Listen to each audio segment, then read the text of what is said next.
Good day, everybody, and welcome to today's webinar titled How Can the Concept of Secure Content Management Help You Align Information Governance and Security? Today's session is brought to you by HP and Vivid, where we will focus on how you can leverage the concept of secure content management to support privacy and information security transparently within your information governance program. Next slide, please.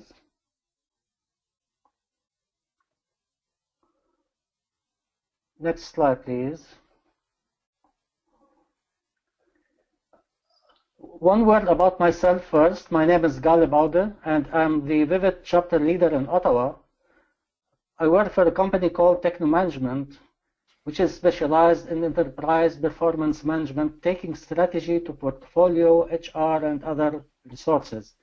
Currently, we are in the Middle East only, and I have spent most of my time in that area, part of the world.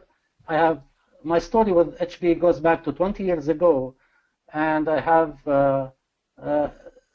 worked with HP software solutions, hardware enterprise solutions, and I believe that my experience with HP Vivid Ottawa chapter will keep me in touch with the community that I always enjoyed to work with. Our host for today is Rich Lauren, and Rich is coming from an area which we all feel that is very important to us today, okay? And specifically about information governance, and he's a subject matter expert in information governance actually. In his role with HPE, Rich assists customers and partners in developing strategic solutions to tackling the toughest information management governance challenges. Next slide, please.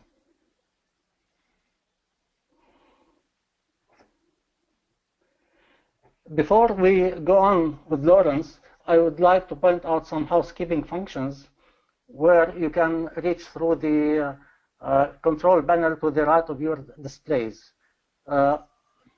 Particularly, I would urge you to all to drop out your questions at the question pane that you can pop up on that control panel.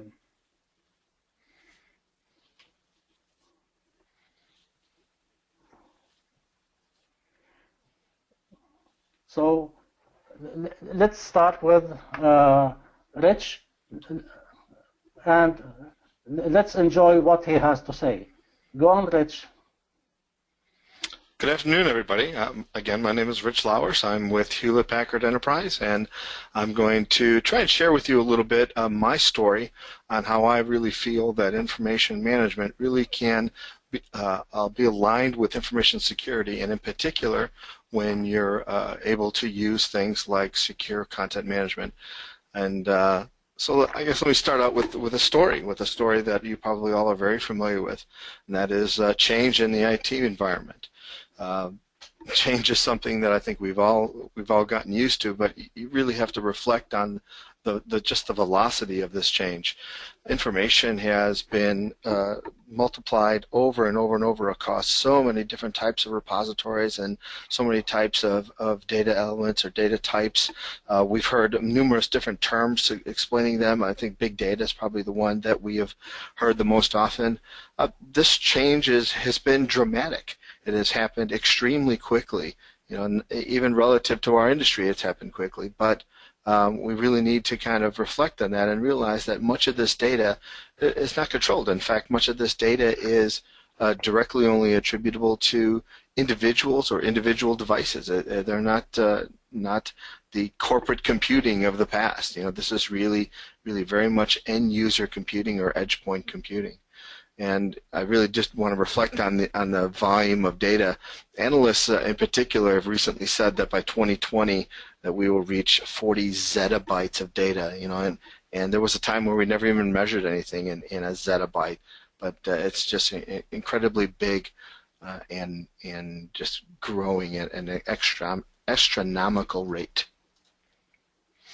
And most recently, thanks to a couple of very unique events that we've had, and at least on the cover of the Wall Street Journal, we've seen that information security is beginning to kind of overshadow governance.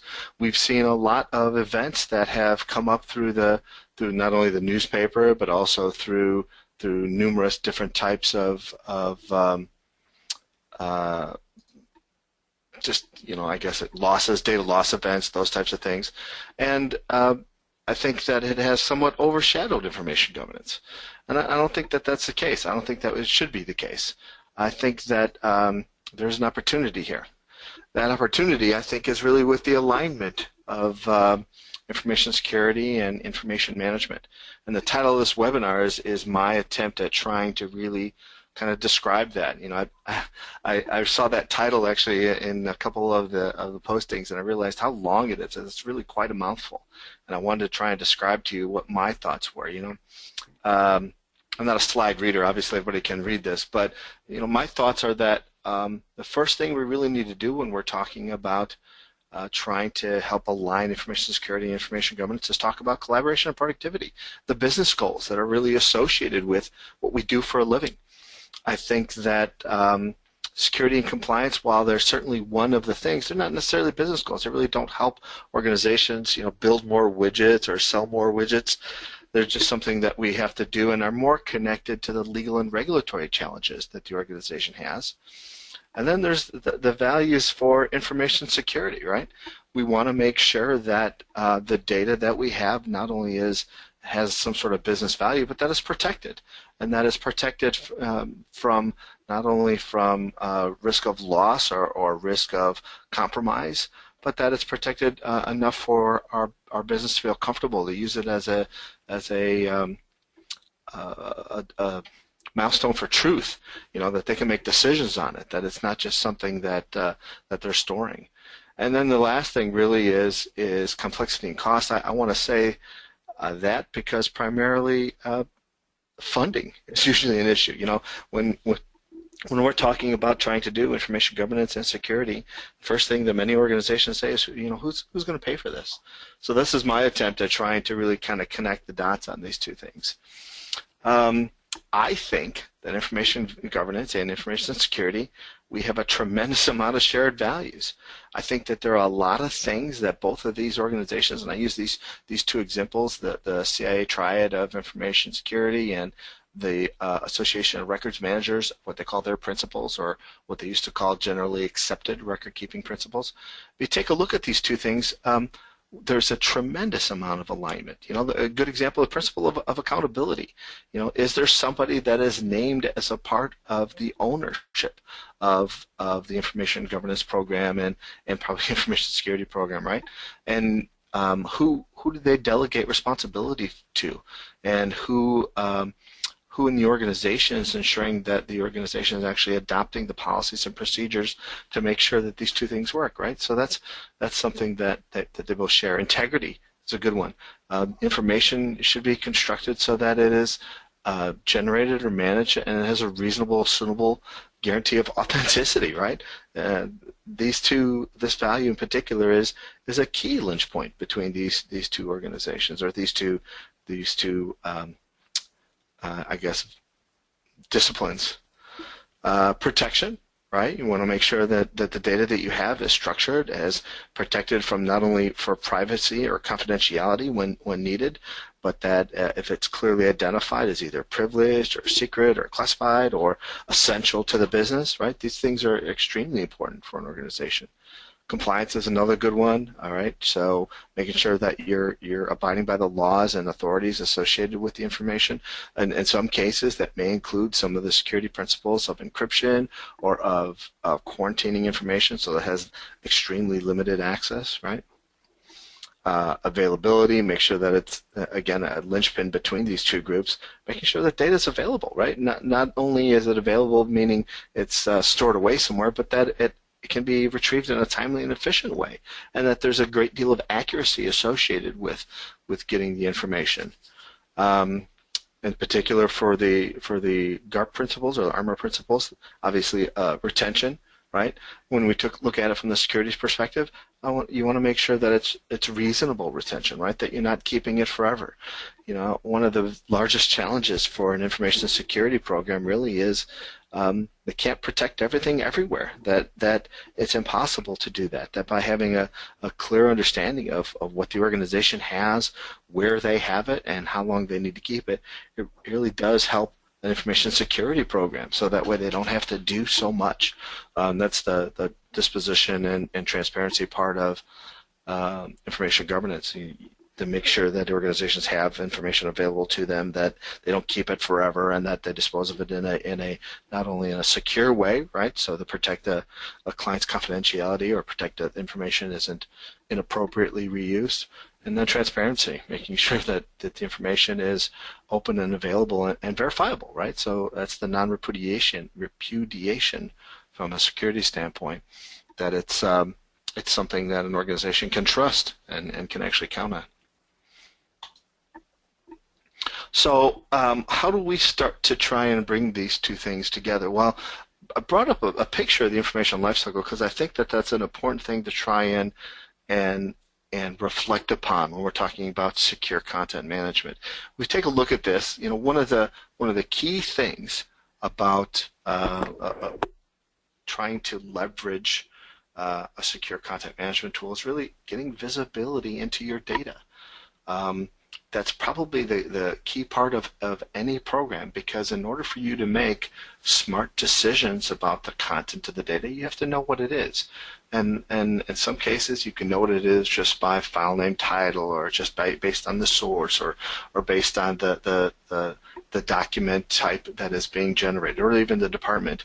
But in most cases, it really takes a great deal of intelligence to kind of break into these documents and assess what they are. And this has been something that's been used in many other industries, and I think it's really important that we start to really bring it into the security and the information governance space, because the tools are so mature now. They allow for us to create a great deal of automation for identifying what content is, for classifying content in a way that's highly accurate. In fact, in some cases, much more accurate than humans would ever look at it. My example here, I've got you can use the metadata, you can use automated classification.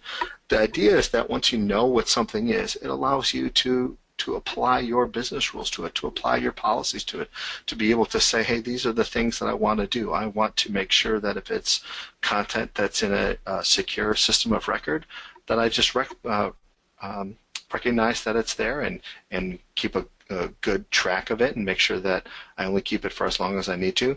However, if it's not in a system of record, say it's on a G drive or in an email correspondence or something like that, that I act on it differently, and I may find that I need to remove it from that repository and dispose of convenience copies, or that I need to encrypt it when it's in those repositories because the data at rest in an unencrypted location is bad or against policy or even against the law for some of the data types that are out there, right?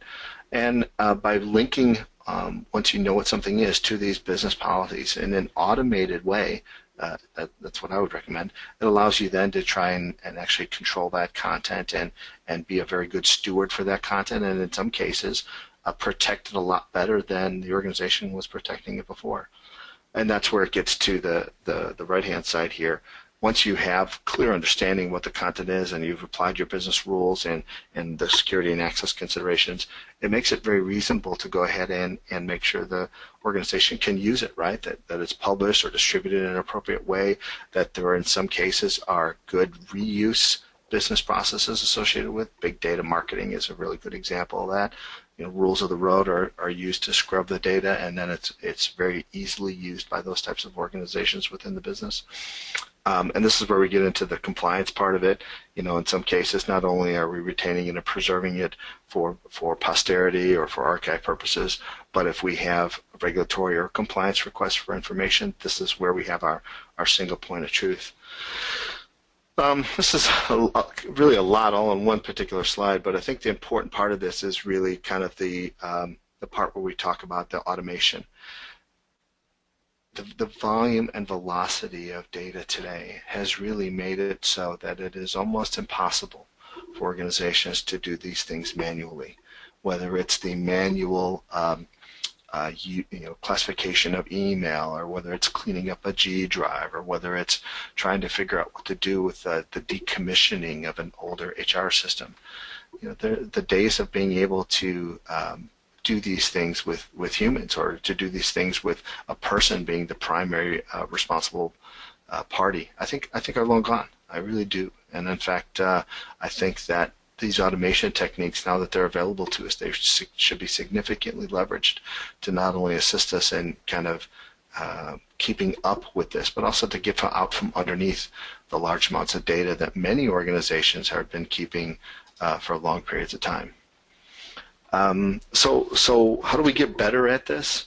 Well, so one of the things that we've seen recently, and it's something that I think is a really key part of this, is the automation of policy too.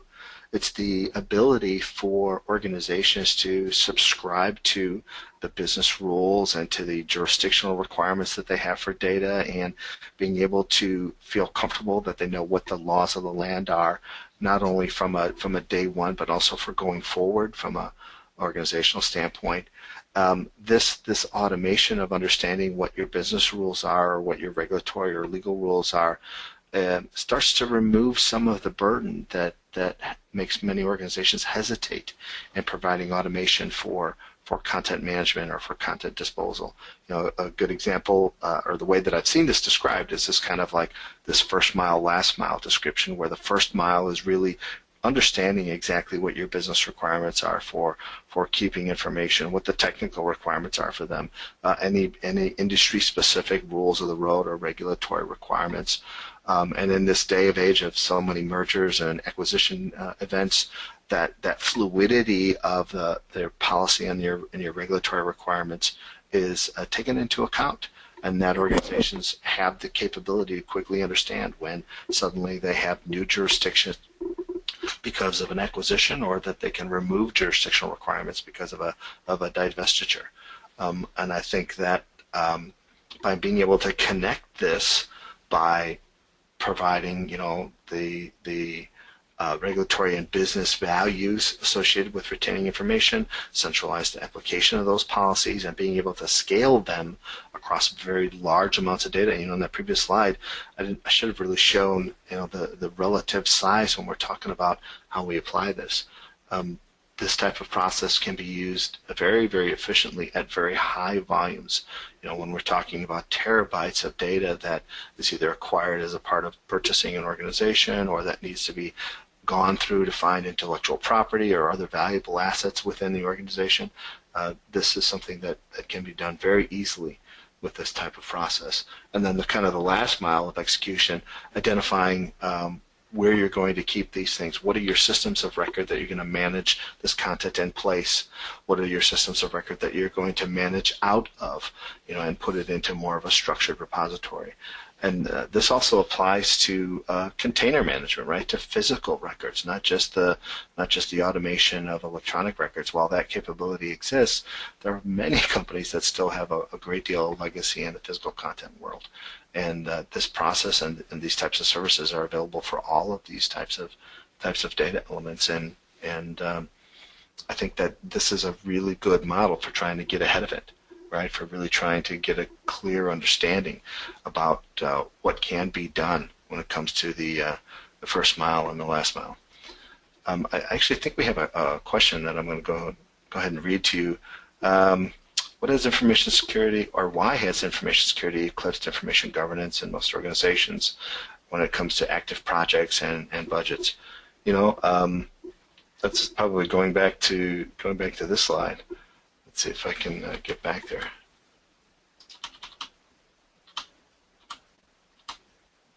I think this is why. I think that the top of mind for most organizations when it comes to funding or when it comes to prioritization has a tendency to be driven by events, whether these events are things that happen routinely, or whether these events are things that are happening as exceptions they drive a lot of prioritization and activity at businesses. Here, we're talking about Ashley Madison, some of the LinkedIn losses, some of the legacy data losses. The one that's not on here is Yahoo. That's probably the most recent one that really has been trying to really drive security to the forefront. And I think that these events have drawn a great deal of concern to organizations because they know of the legacy issues that they have, right? Because they know that the repositories that they use on a regular basis not only have a great deal of information on it, but it probably is not in the most controlled way managed. And I think that is really what's kind of driving a lot of this. And like I said before, I think there is a great deal of opportunity not only to take advantage of this, but also to align to that, right? I think that there's a great deal of focus on the confidentiality, integrity, and making sure that information is only available to the right people or right parts of the organization. If we take a look at the alignment to information governance, I think that there's a great deal of overlap. And I see a lot of organizations that are taking their information governance programs and actually bringing them into their information security programs. One good example is, I believe MasterCard has a role within their organization called the Chief Information Governance Officer. And it is that person's responsibility not only to make sure that these two things are done appropriately and that they are meeting their compliance requirements across the world, and that they have a great deal of confidence in the security of their data. But I think that role is also charged with a lot of the stuff that we're talking about when we're talking about secure content management, that they are balancing the business requirements for not only leveraging data and keeping the availability of that data very high, but also with leveraging some of the data out so that productivity can still be very high and that there is less risk associated with the retention of data. We're talking about secure content management and kind of our particular niche use of it. But for most organizations, that doesn't mean a tool. That really just means a behavior, right? It means a set of values and actions that an organization really feels that they have to do, not only to keep the value within their data, but to keep their organization safe. One of the other questions that we just got is, how does cloud services change this equation? Well, that's a good point. So when we talk about being able to do this whole manage and govern, many of these services are available via the cloud. I know that in particular, there are many vendors that offer the subscription to policies as a software as a service. And in fact, you can then go ahead and put your selected jurisdictional requirements, your selected records types and information types that your organization has into these subscription tools and get as an output to them all of those rules of the road that you need to go ahead and act on information, what things you need to do, what things you can keep, and what things you can't keep. I think that the cloud availability also of automated governance tools, being able to store information either within the cloud or to leverage the cloud when it comes to what you're creating or capturing, right? Office 365 is a really good example. There's a great deal of data now being created in these cloud services, and tools being able to go into them to classify that information and be able to pull out of that things that are important to a company. So that way, key company information isn't left in Rich's mailbox. It's something that's scanned, it's classified, and relocated to an appropriate system of record. Those cloud services have matured quite a bit, and they are available. And even on the back end of retaining and preserving, it is more typical these days for organizations to be keeping those types of services in the cloud and not just trying to leverage on-premises, not only physical, but also applications. And one of the other questions just asked is, what is the industry doing to leverage the convergence of these two things? I think this is the one place where I think the industry is a little bit behind on kind of leveraging these things. We're talking about a little bit today, but I've really only seen a couple of industry providers start to look at these two services or these two disciplines, information security, information governance, as something that can apply together. And I think that has a lot to do with how quickly organizations have really taken a part of this. Software companies do what their customers ask them, and there's been very little incidents of customers saying, "Hey, can you combine these two things? Can you give us, penetration testing along with the ability to remediate and relocate or encrypt data?" So we don't really have a lot of organizations or companies asking us for this. So I think the industry is a little bit behind on that. But going forward, I've got to say, I've heard a lot of progress being made, not only in the content management tools like what HP is doing, but in the connection of content management and policies tools, which is something that we just recently announced, but also in the ability to touch other stores of data. I use this example of the last mile of physical content, structured repositories, unstructured. The legacy of structured repositories, that's really kind of talking about the ERP systems that were installed in the early 90s, that were very, very heavily leveraged during those times. They're aged, right? There's a lot of IT departments that are struggling with their size and their volumes of data that are in these things.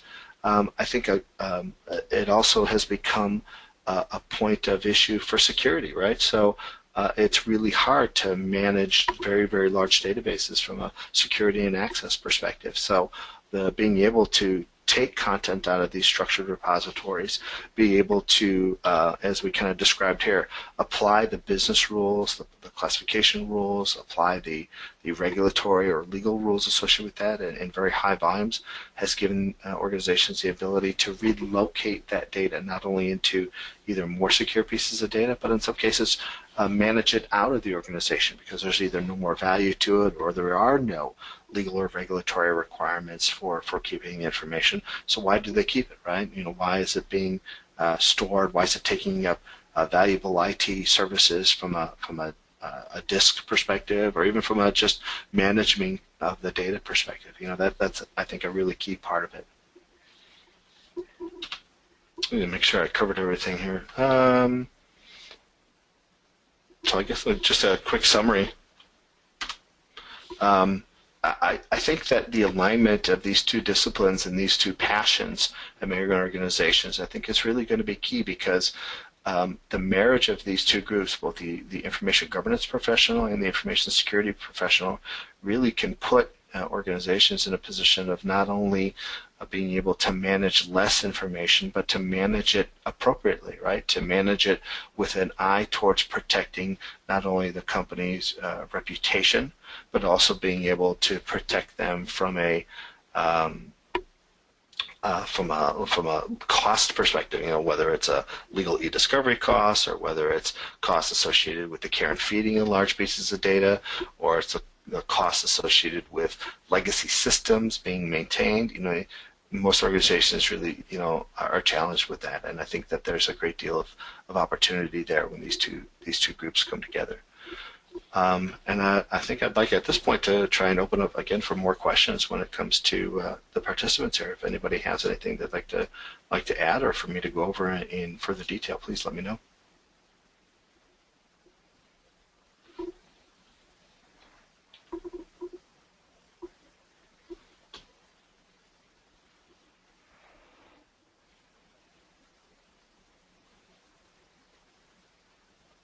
Rich, Yes. Are we expecting to start the question session, please? I think we can, absolutely. I think I've gone over the three that have been posted already. So if we have any additional ones, that would be great. Yeah. We have a couple of ones, but I still want to urge all participants to throw out their questions as soon as possible so we can make use of the time left. One of the first question is, why has information security eclipsed information governance in most organizations' active project and budgets? Yeah, we've kind of talked about that a little bit. I think that the key part of what's happened is that that there is there's a sense of urgency when you see things in the cover of the Wall Street Journal or when you see things show up, in media. And I think that that really has been most recently been more security losses or data loss events or other types of very dramatic events that have really done a very good job of promoting information security, but a very poor job of really trying to also talk about the governance aspects of that. Why is this data still there? Those types of kind of questions. I think that has been the biggest key. And I think that, I guess the squeaky wheel gets the funding, right? I think that's kind of been the thing. And I think that these events have really caused more of a squeaky wheel kind of thing. Yeah. So do we understand that at time of attack, information security or securing the organization takes precedence on governance? That's a very good point. I think that urgency or urgent events have a tendency to always get more of the security aspects associated, right? Because everybody then tries to understand, why did this happen? Can we protect it from happening again? And are there things that the organization can do to harden the data, right? To make sure it's not accessible by inappropriate parties. I think more of the long-term planning aspects to that are that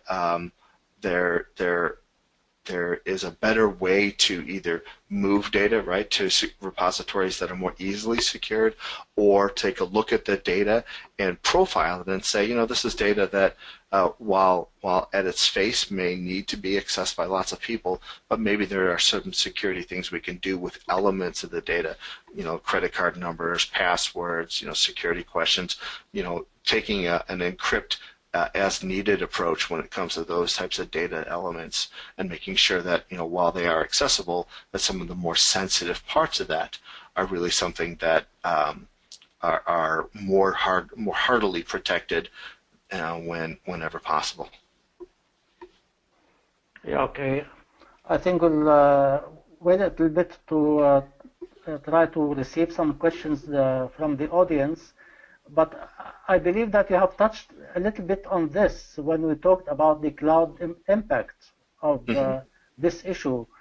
What about IoT or Internet of Things? Will it have a similar impact?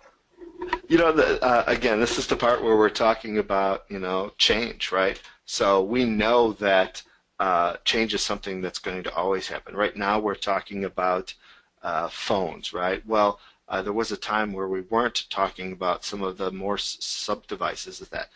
Fitness tracking devices, phone watches, or watches connect to your phone services. We're going to find more and more, I think, that the diversity of those things that collect data or that know about us or that have a profile of information that might be considered, in some areas considered very private or something that should be, kept with a high degree of security. I think that's going to happen more and more. I think that we're going to see that happen more and more. And I think that organizations really need to not try to, approach each one of these things as it happens, but more in a global or more at an organization level, try and say, there's going to be data at these edge devices. What can we do to manage it out of those very difficult places to exert control?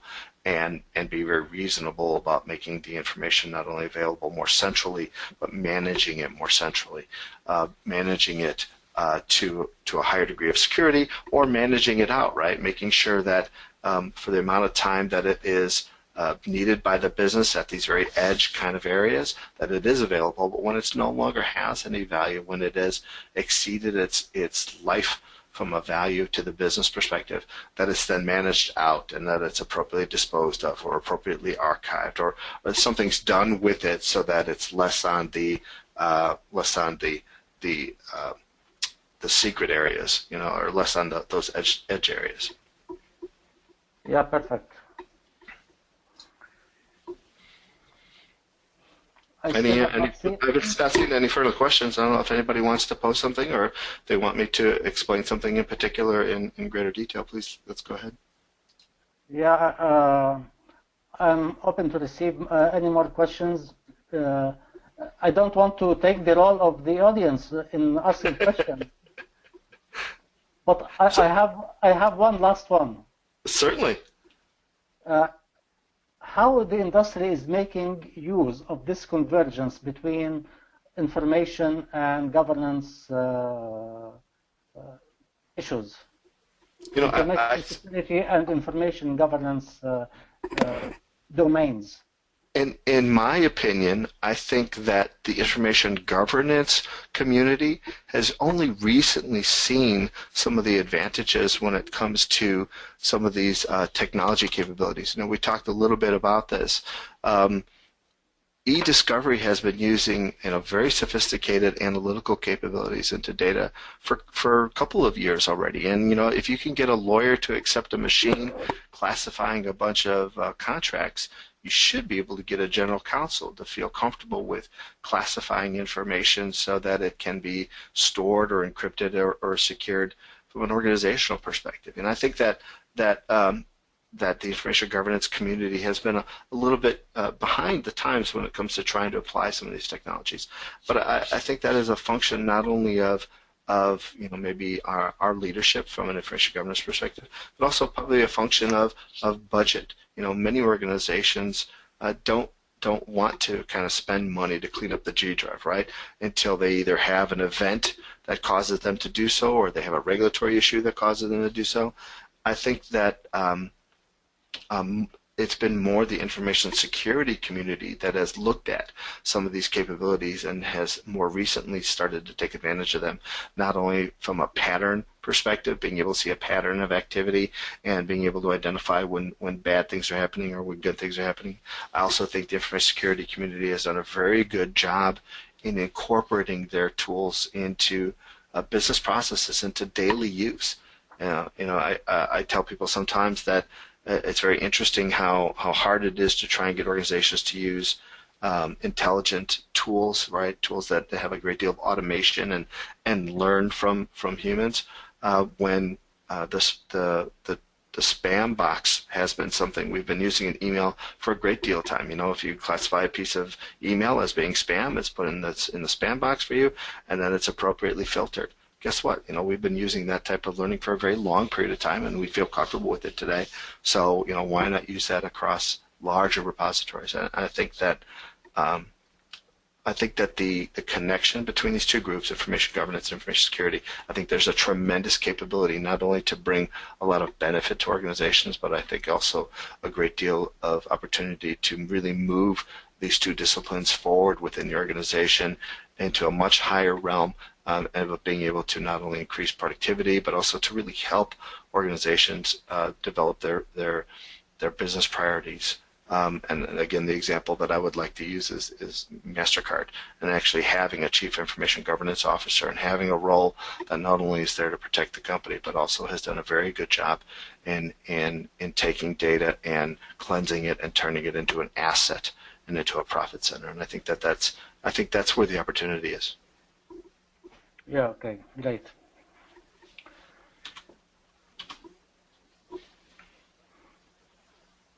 I don't see any other questions here. Okay. Well, let's go ahead and I guess close it off. Thank you very much for your time today and for participating in our webinar. I think that this slide is for you, right? Yeah, I think I need the next slide to remind the audience with the HP Discover in London. You want me to come see you, right? Yeah, so to our audience, yeah, I would like to remind you with the HP Discover in London, which will take place in November, from November 29th to December 1st, where it is a great networking event actually, and you will really benefit from this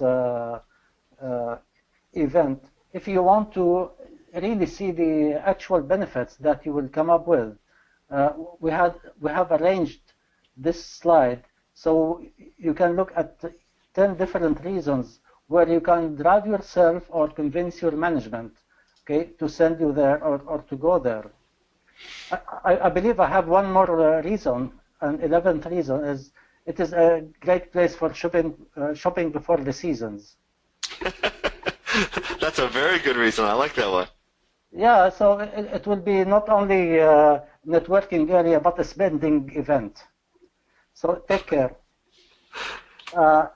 Finally, I would like to remind everybody, next slide, please.